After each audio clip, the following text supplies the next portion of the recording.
Good morning, folks. Welcome back to the shop here at Markelly Farm. We're going to get back on our smoker barbecue build this morning. So let's get after it.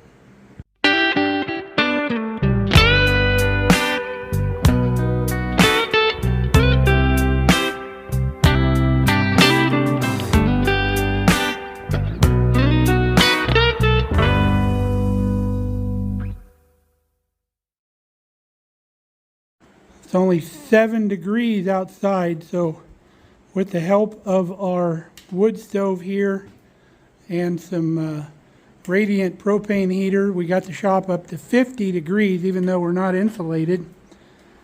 One of our future goals is to insulate this shop so it doesn't take as much to heat it up. I started pretty early. So let's get over here and see where we left off. When we left you last, we needed to go to town to get these plates that we have in here right now. So we got those ordered up and we've got them cut to fit. We just have to fit the corner radius over here in the inside. And then we also bought the stuff to make our grate. And since it's still warming up over here on this side of the shop, I'm going to work on the grate first, which we can do over here at the welding table next to the wood stove. So we've measured where our grate goes. We need 23 inches by 46 3/4 inches long. We bought some square tubing to make that so we can start cutting it. Using our bandsaw to cut our square tubing to length. Got our outside perimeter cut for the grill. So what we got to do now is we need to notch our square tubing out so the other one will fit inside of it. So we'll get that done right now.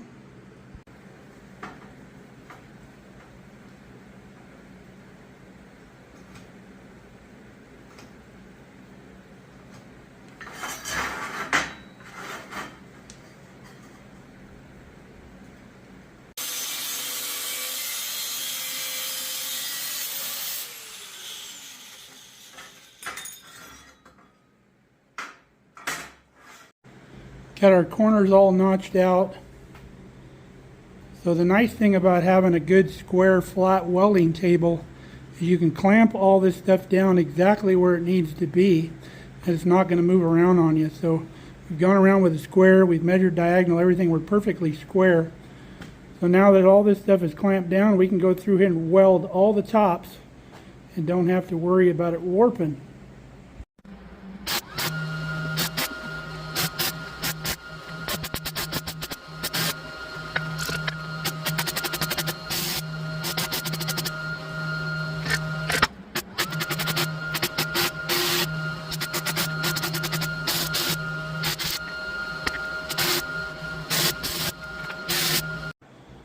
Now that we have the top all welded up, I'm going to cut a couple cross pieces to go here in the middle.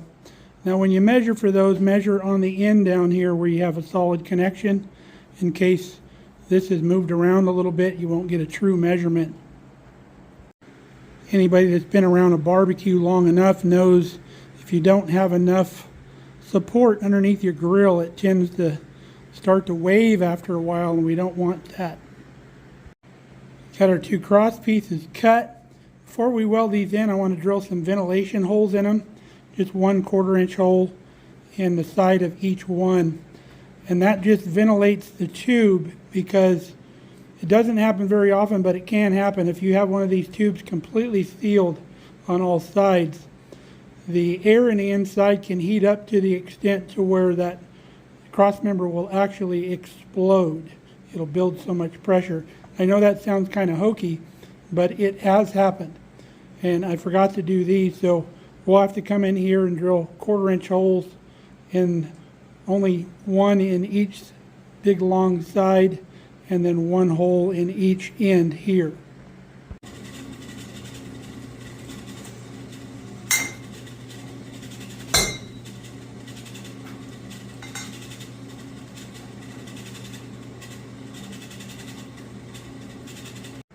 Now that we have the tops all welded in, we have our cross members welded in. We're going to get the sander, clean up all these corners before we flip it over.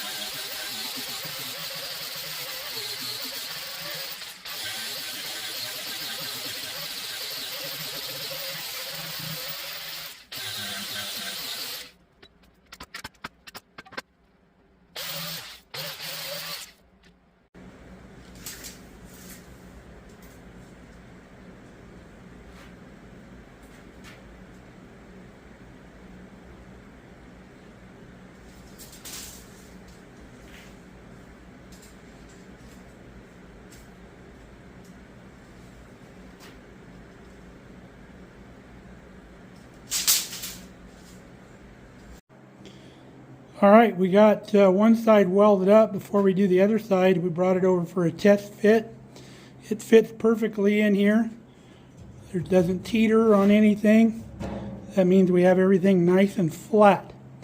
And everything's perfectly square. We checked it, we're dead on. So we'll take it back over to the table. We'll weld this top side here, and then we'll start on the grate.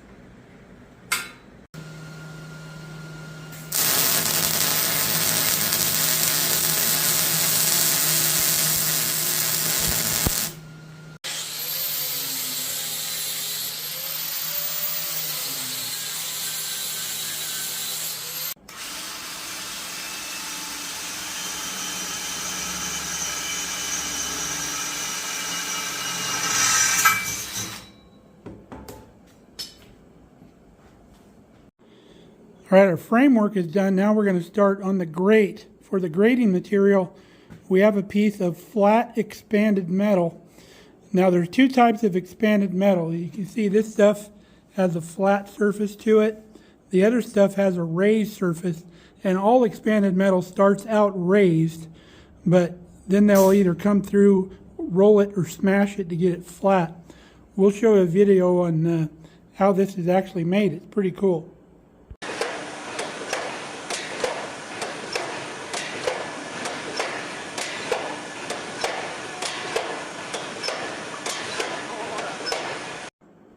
Now we bought this a little bit oversized, so we knew it would fit.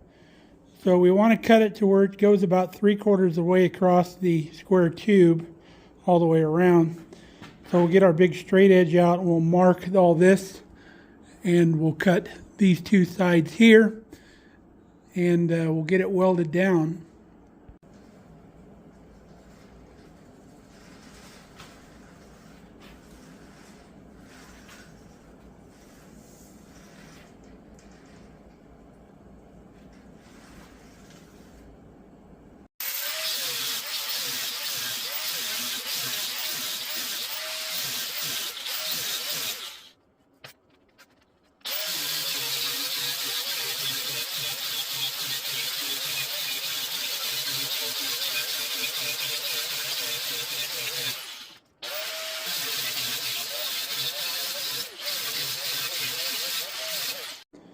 Now when I cut a piece of expanded metal, I like to always have full pieces on the end. I don't like cutting to where there's little pieces hanging out.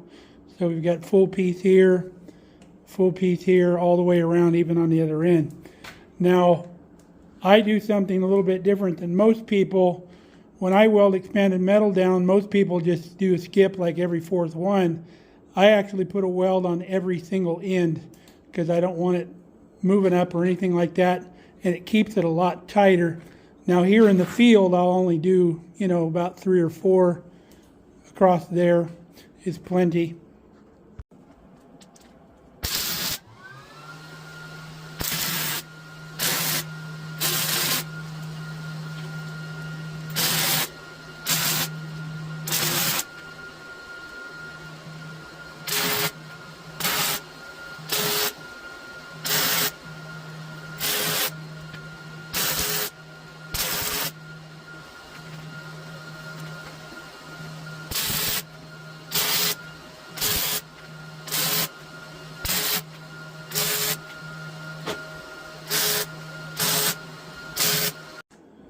So as you're tacking your expanded metal down, you want to make sure it's down tight.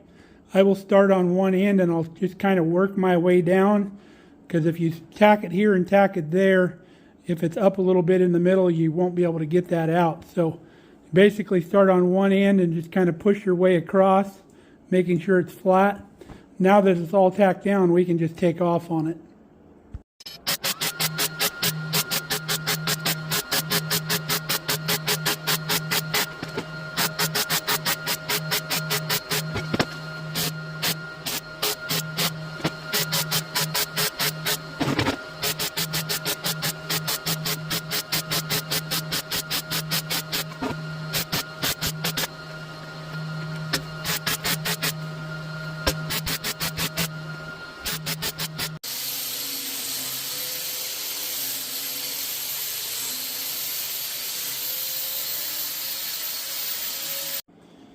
Okay, came out great. You have a real sturdy grate. I can't even push down in those centers. So that's going to hold up nicely. So we're going to put some handles on this now. We need handles, 2 handles to pull it out of the barbecue, to slide it out. And then I want to put a handle on either end. So if 2 people are carrying this thing around, say with a pig on it or something, they each have a handle. May even put handles on the other side. We might put 6 just to be safe.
All right, there's our grill. Fits perfect.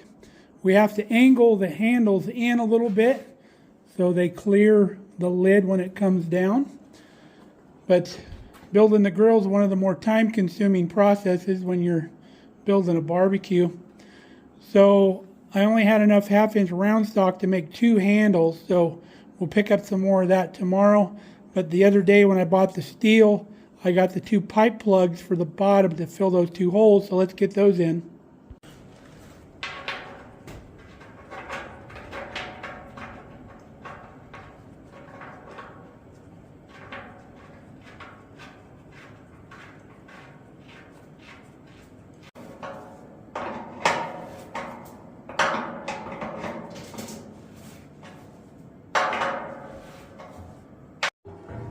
Got our 2 holes plugged that need to be plugged. Remember, we're going to use this one for a grease drain. So let's start working on these heat plates. I had a pattern that I had in here for these cuts over here, but I mistakenly threw that in the scrap pile the other day.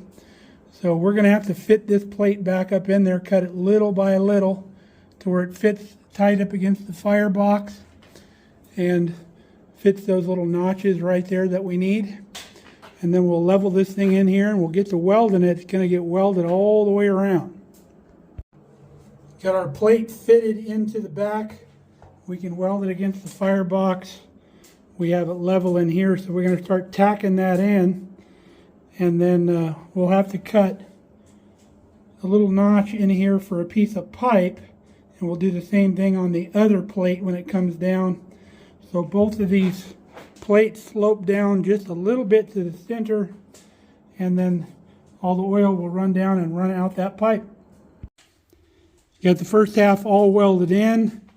We have our pipe put down through the hole. We put it up underneath. We cut this out just enough to where you could weld on top of the pipe. And then we can sand this smooth. And then we'll get our little die grinder burr thing and keep that hole clean in the middle once we're done. The other plate that goes in here doesn't have any notching other than just around this pipe. So it's going to go pretty quickly.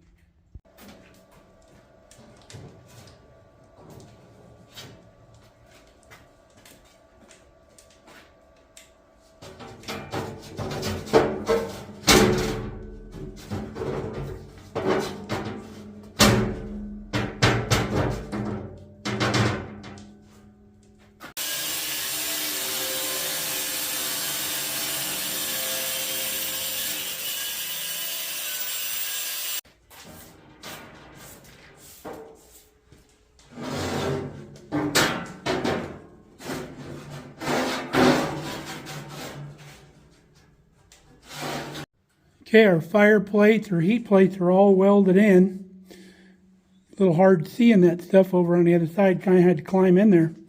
So now what I want to do is cut a couple small pieces of angle iron to go from this grate guide here over to the tank to hold this pan right here, because this is going to be our liquid pan. So whenever we're smoking, we can pour liquid into that. And then as this cooks, it'll create moisture inside the barbecue as that heat rolls up around that heat plate. So let's find a couple pieces of angle that we can weld in there. Got our brackets in there now. And our pan fits perfect. So that's done. What I want to do now is our drip tube that comes out the bottom down here. I want to weld a little hook on there so when we get the drip pail, we can hang the drip pail on there.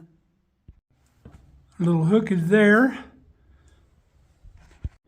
Now that we're all done in here, we can put our grill back in.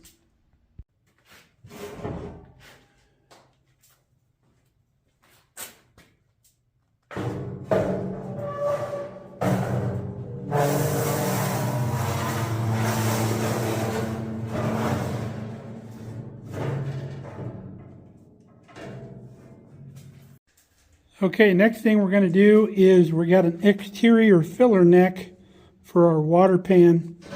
We'll cut a hole out here on the outside of the tank, slip this in there so this hangs in over the pan so we can fill the pan without opening the big door. And this pipe is big enough to where it'll fit the neck of a water bottle or wine bottle, beer bottle, whatever we're going to use to pour in there.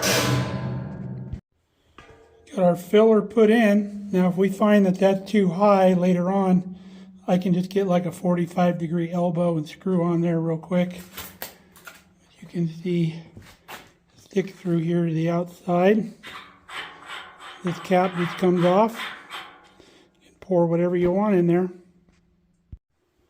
Well, the inside of the grill is pretty much done. I don't think we have anything else left in here to do. Now we do have the option to add an upper shelf later, a smaller one, but I don't like the upper shelves because you can't see what's on the lower shelf even though this thing pulls out. So I'm going to try to get by without an upper shelf. I think we got plenty of cooking surface here for what we're going to do. So the only thing left on the cooker itself, I believe, is the damper. It's going to go up here on top of the pipe. Don't know if we need it, but we'll put one anyway. And then eventually we're going to pull the tank off, and then we'll get this trailer cleaned up real good. We'll line the whole bottom with expanded metal so nothing falls through. And then we'll come up the sides a little bit too so it'll hold stuff. This whole side over here is pretty much going to be wood storage. And then maybe a propane bottle just for travel for the kicker. Oh, and we have to put a pipe with a cover on it for our propane kicker to go in there. It's basically a propane torch that you can stick in there to get your wood fired up, and it also builds the heat in the cook chamber as well. So we still have to do that. But it is cold. My fingers are cold right now, just even with the wood stove going. So we're going to wrap this up for today. It's almost supper time, and you got to go in and get cleaned up, get ready for supper. Kelly's home today. It's a Sunday, so spend the rest of the evening with her. So hope you enjoyed the continuation of the barbecue smoker build. It's really coming together, and I'm really pleased with our progress. And we're probably ready to fire this thing up and see how it's actually going to burn, but I got to wait for a decent day to do that because I want to have to take it outside, obviously. So until next time, stay safe, stay healthy. We love you guys. Come back and see us here at the farm. We've got lots and lots of stuff we're doing. Love you guys.